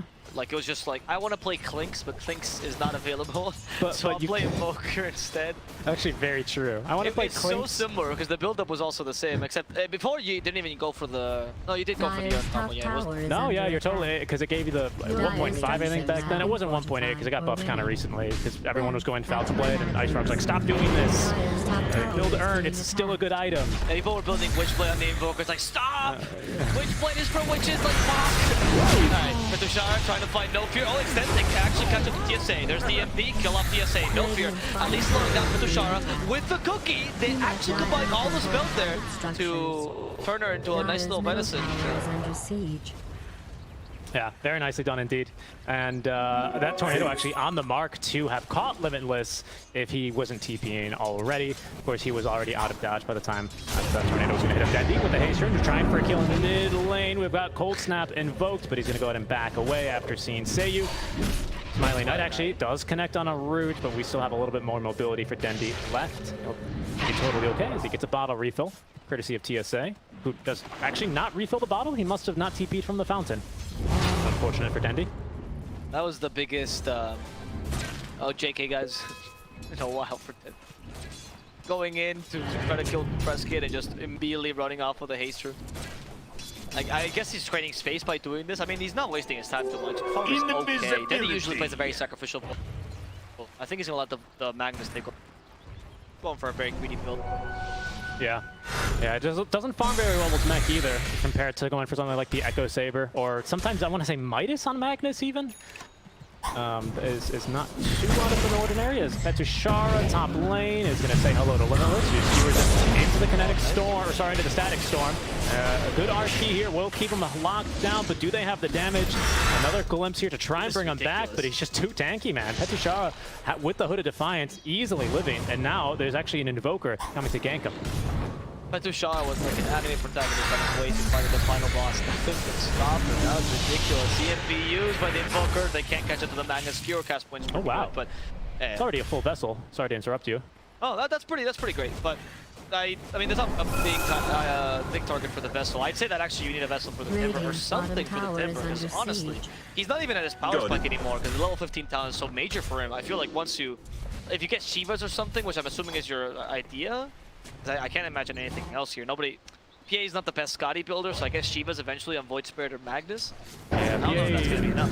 PA likes stats, but she really only wants Agi stats, so having the all stats is, although it's like the most whatever stat efficient item in the game, but PA would rather go just for like, I don't know, something else. It's, once again, CSA breaking smokes here, yeah, damage pretty much for the crits. Seiyu is going to close the gap. There's going to be a pretty easy kill there. Some people say if you look up in the night sky, you can see Seiyu still flying. No fear here. Might want to join his teammate apparently. Gets caught by the ice wall there. Pretty well done. No fear. Oh, he wants to fight apparently. They killed the Fred skin. Nice. In exchange for no fear at least. Vansko using his ultimate for Watson. Phantom Strike gets Watson away. For now though, as he's been soloed by the Whirling Axis, the Magnus coming in. There's no RP to save him, but the skewer to the low ground. Watson though fights the grandma.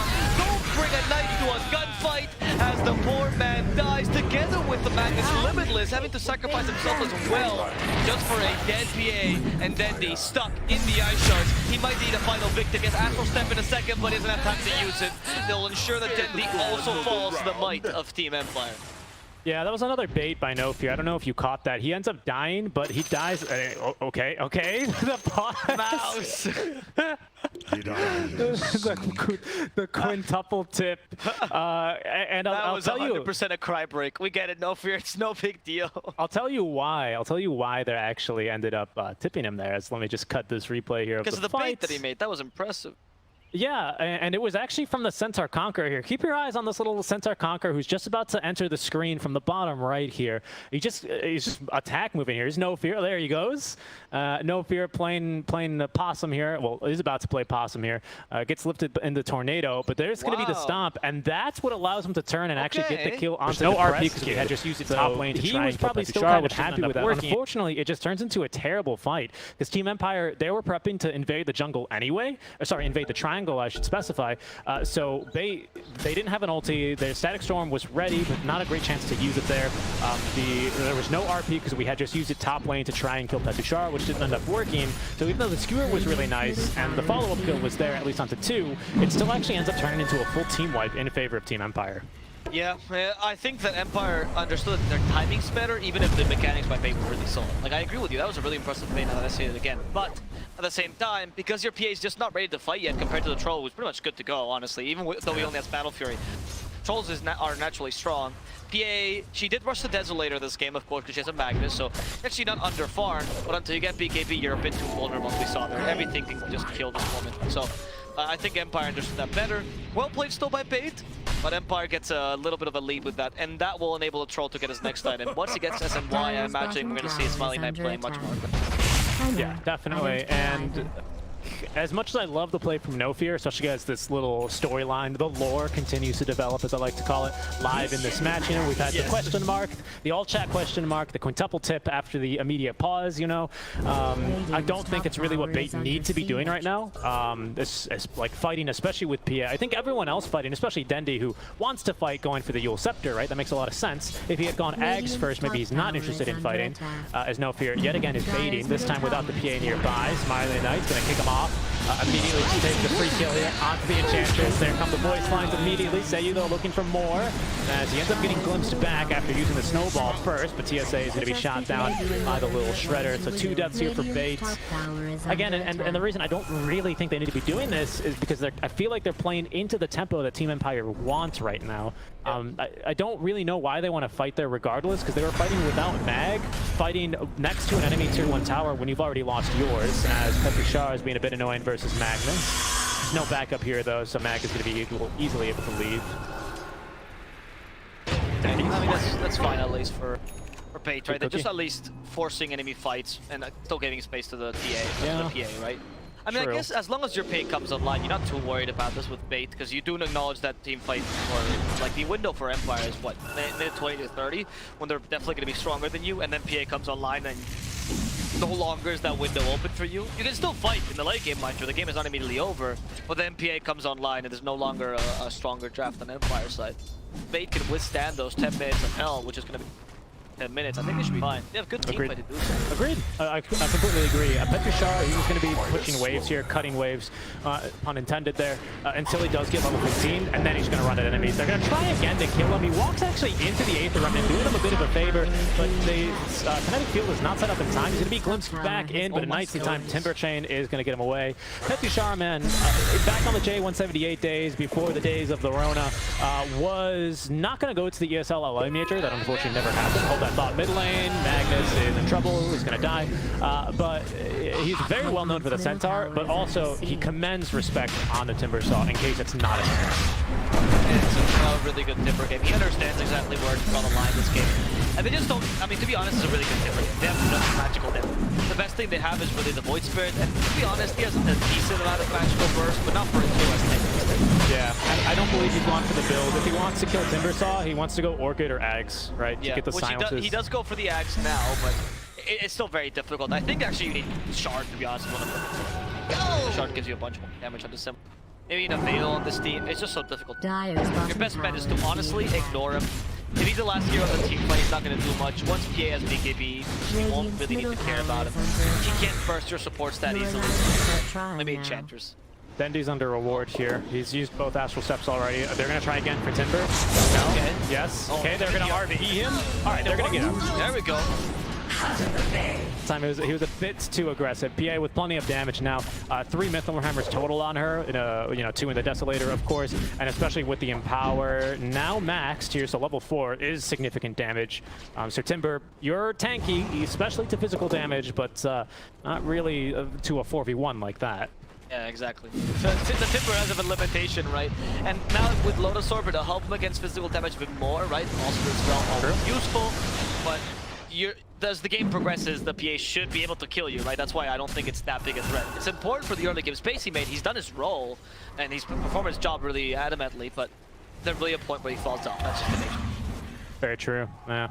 No Fear is going back to the same build as last game, by the way. He's already got the Dragonlance completed.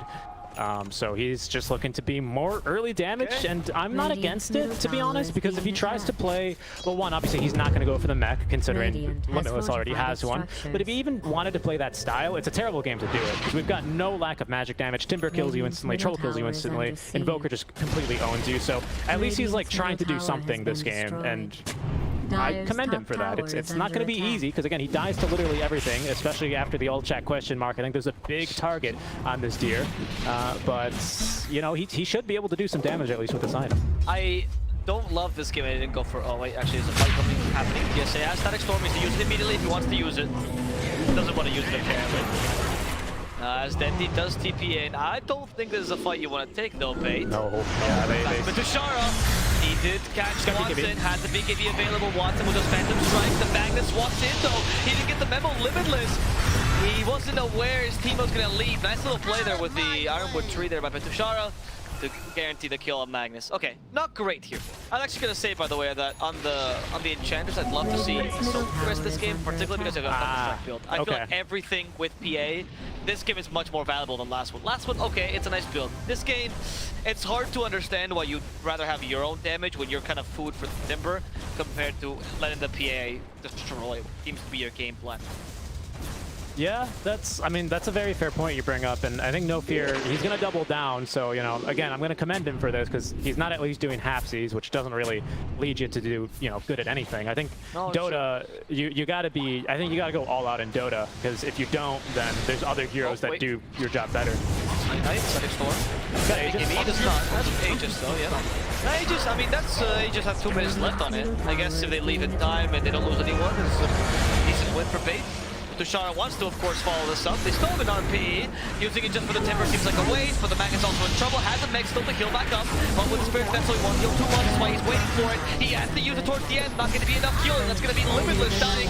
In addition to No Fear following him to the grave. Empire taking down the 2 heroes only for an Aegis, which again had 2 minutes. Decent, but definitely not worth your Magnus. Yeah, it's definitely not worth it, even if they RP there, because obviously he was going to live. He recognizes that and doesn't end up wasting it. I actually think that's not that bad. I think losing a tier 2 tower is definitely the worst part about it. They should have been very clear and just, hey, we are going to take Aegis. We are going to run the hell away. Yes. Because it looked like they maybe considered trying to get the second life as well, and very quickly decided against it. But that split-second decision, or lack of decision, I guess, it kind of, I think, turns that into a bit of a win for Empire, getting that top tier 2 tower. Now they've got a lot of control over the triangle, and even though we do have a late game PA that's got a lot of potential here, it's a good Sunstrike from the Press Kid, a lot of trees cut down, but not enough mana for Yules. Not enough mana for Yules. A little bit of a mistake there for Petushara to cancel the TP of Dendi. We need space for the PA to farm, and if you give up kills and fights like that that lead into you losing a lot of map control, then the strategy just doesn't work. I agree, but at the same time, now the PA is finally getting to that point where she will be able to fight the troll head on, right? True. So yes, you have lost a fair amount of map control, but not enough for Empire to have completely sentenced the game. I do feel like Bait has a decent comeback mechanic ability. Nice team fight, good carry, a good core-to-core matchup, and Petushara, again, he is becoming weaker. Not by much, but weaker enough that there might be a ray of opportunity. They're baiting Dendi as they will not be able to dispel the smoke. Dendi's going in. We got to blink on Magnus here as well, but nice micro is going to stop him from actually getting stuck by the Ace around. They will still pull him back in. RP onto 2 for the big surprise. They've got Seiyu as well, so they're not going to have to save in the fight. Still gives up the snowball though. Kisses raining down on Limitless. He's going to go down the Smiley Knight, but Watson to the BKB onto Vanscore, trying to blow him up, but there's going to be the mech keeping him alive.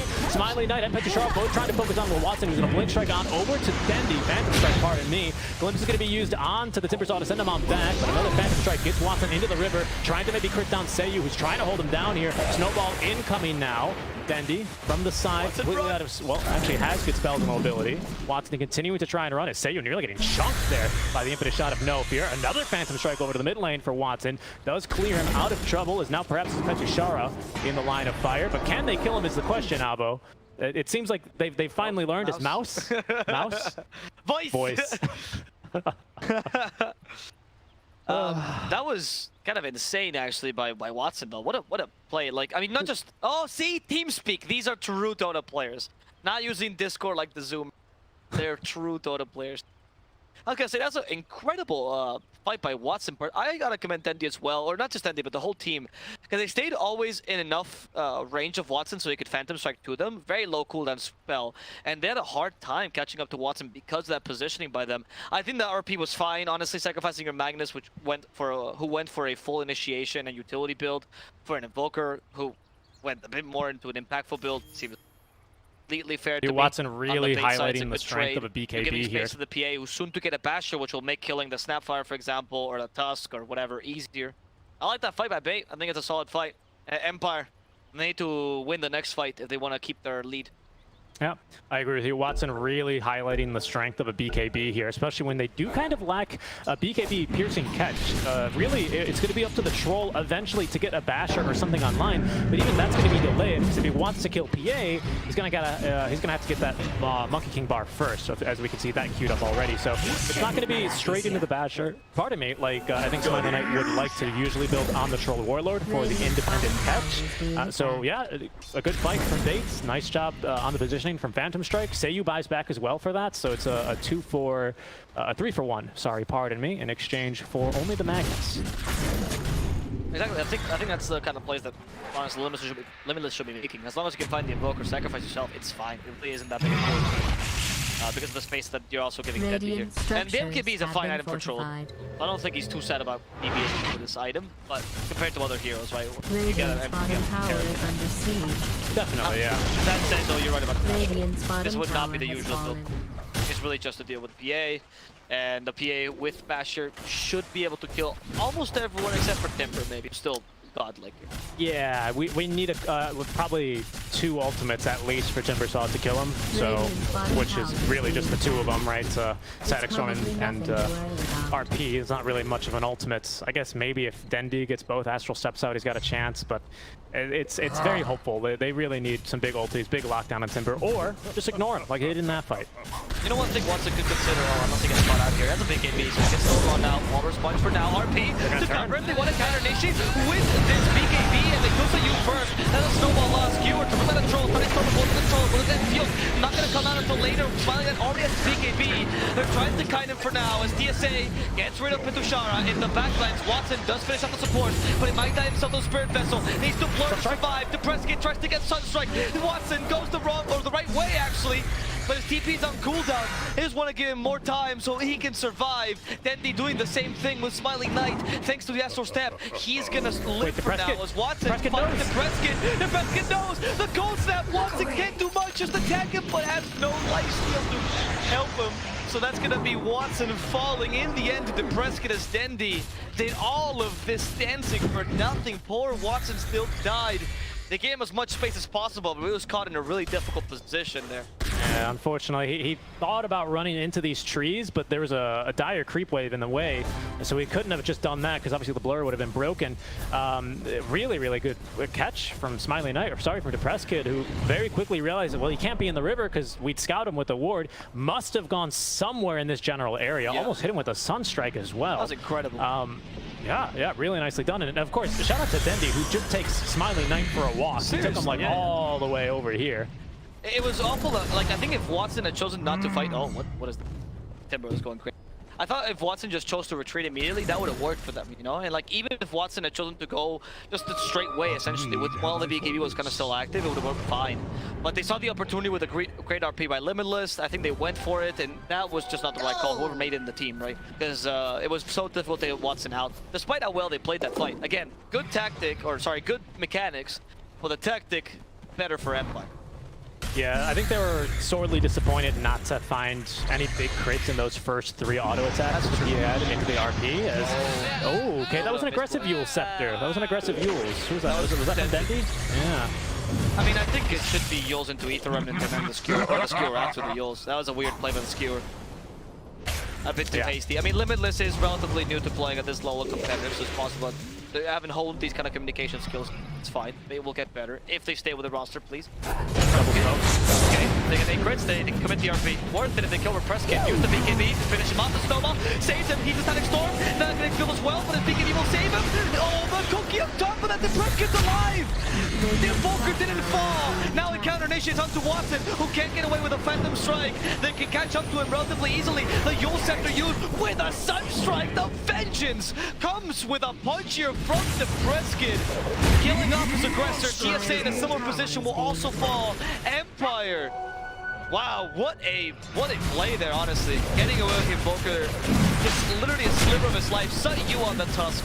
What a performance. Yeah, that's going to be Aegis now down as well. Sayu somehow lived in that fight, and I say somehow because he dodged the Impetus attack, like it missed. But what the heck could have caused that? Is there a Radiance on someone that I don't know about? Does Tusk have an evasion talent? How did he dodge that attack? There was an Impetus attack that was going to kill him. High ground? No, he was in the river. I don't know. Well, no clue. I don't know. I'm actually unsure. I didn't see. Yeah, that's... well, we'll take a look at it here in a second, but it's going to be up to high ground here for Team Empire pretty much exactly when they want to. Is with Aegis now, still with, actually now with the Aghanim charge, we've got the Rampage ready to be used for Troll Warlord. It's got the same sound cue as Battle Trance, so we'll try and call that out as there is a difference. No fear. Oh, okay. They bring back the Timbersaw. This time they have the Phantom Knives, actually a good way to deal with the Timbersaw. However, they can just keep him at bay. They use the Rampage for this, by the way, not the Battle Trance. Yep. And with the Guardian Greaves, Empire just heals back up. They're fine. Like, they just back off after this, wait for the next creep wave to push, stay in the triangle, push mid and top, and dominate these 2 lanes easily. That was a really good fight from Empire, though, as they pretty much get everything they want out of it. Seiyu with a fantastic snowball in. Unfortunately, they probably should have just ended up using Static Storm preemptively there to make sure that anyone that was going to try and save him couldn't use any spells. That was not the case here. Well, so we can't take a look at that because Watson might get jumped here. has Basher, going for the full Abyssal Blade next. Okay. But they're going to retreat. Dendi Oh, no, is that's- under vision. Almost that's the best way to control a Belch. And the damage is incredible with tag teams.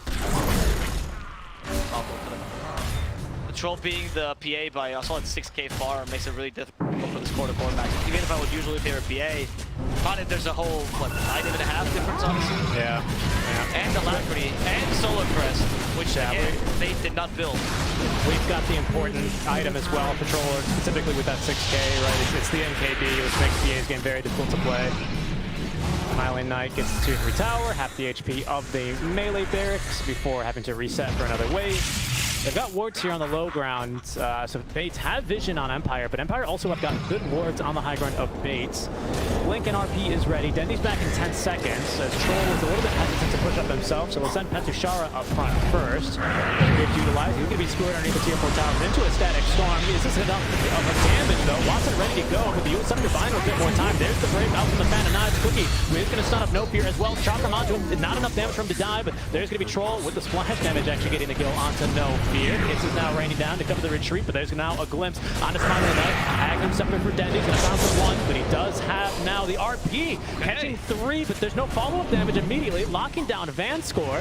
Smiling Knight now out of the battle trench. Looking to try and count on Uchi and his Dendi, holding him down a bit longer, but a good tornado out from the press kid prevents the silence from coming through. Another glimpse thanks to the ward for Smiling Knight will secure the first Aegis. First life, sorry. Well, they have a picked up Van Score as well, but in the backline it seems like Limitless has fallen for this kill, and Watson now trying to jump Smiling Knight. Smiling Knight dealing too much damage. He cannot win in the mano-a-mano against Smiling Knight. Glimpse of 2. Now, they have vision? They do have glimpse. They will bring back, I think that's Sayu, but the snowball saving it Nice. yet again. Someone stops Sayu. This man has literally nullified the disruptor pick this whole game. And despite a really good RP, I was surprised Watson just wasn't in range as supposed to jump onto them because he didn't do anything in that RP. Yeah, he didn't really react to it, did he? As I'll try and actually pull up a couple of replays of that, because that was quite the fight. We'll go with this one. Yeah, I mean, it was a good initiation this time around. Again, with the Fan of Knives, they got plenty of damage, but the Yule Scepter, not having the Aghanim Scepter on the Disruptor means, of course, he can't just freely cast his items as normal. Doesn't have the PK, but doesn't really need it, because that 2.5 seconds of basically damage and invulnerability was enough for Team Empire to kind of get a half-decent fight in there. And they almost tried to disengage once, twice, thrice, but brought back all 3 times by the glimpse of TSA. And again, that's these wards really coming into play here that are just kind of chilling by the Bates emblem. I gotta give it to Watson though that the Fan of Knives there was I think that ability is honestly almost got them back. So because they got rid of pretty much their biggest problem with just Petushara with the Fan of Knives, because it's not just the break, it's also the percentage HP damage that it shows is absolutely timber sauce. I mean, if there's anything that's going to help you bring you back, it's this. However, the problem now is how do you deal with the troll? It has to be insane initiations by Magnus every single time, or potentially an Axe and Disruptor, which honestly at this point, just by Shard, like buff your PA. I don't know why she has 0 buffs from coming from team, whereas the troll has the deal, or has the Alacrity plus the Solar Crest. I get Tornado as a dispel, but I don't think that's enough to justify them. They must think that Empower is good enough this game. I don't know. Like, I agree with you, right? Because we've got the full Hurricane Pike on No Fear. He's basically out here playing back when position 4 is when, you know, you pick Silencer position 4, and his first item was the Force Staff or the Dragonlance, right? He's kind of bringing it back to those days of the Enchantress picks. Consistent in his performance for game number 1. He is dishing out a good amount of damage here, and there's not much else he can be expected to do on the Ench this game with this many counters, but I agree. Why not the Solar Crest? It's cheap.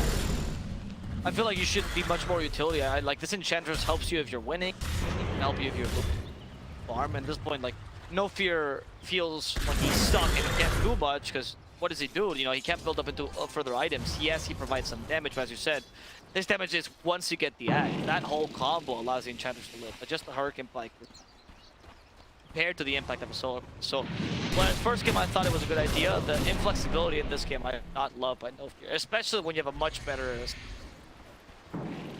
We are going to be probably looking for another smoke play here from Empire. Although will we? Roshan is in that 3-minute window, or sorry, 2-minute window where you're not sure how long it's going to be. So another 2 to 5 minutes until Roshan is back. Normally teams, won't really go for full 5-man smokes during this period. Team Empire are not one of those teams, as they will smoke us 4 and maybe try and make a play, surprising baits, getting them on the back foot. Dendi with a really good position here to be held, but I don't believe TSA will be as lucky, as he's looking to try and set up some vision. Seiyu has vision of no fear, trying to jump in. That's Untouchable, making the animation a bit difficult, but yeah, they've got plenty of damage for him. Not a great smoke. I mean, you've already in a really difficult position if you're... Empire Dire's just needs to bottom tower is under siege. Dire's Nothing. structures have been fortified.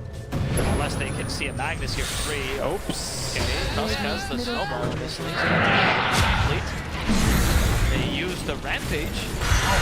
I'm not really sure why, but there's that Limitless.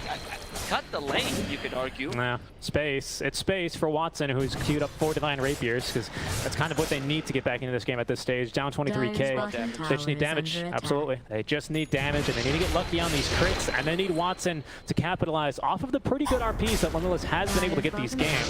The RPs themselves have been well utilized, as in he's catching the right heroes.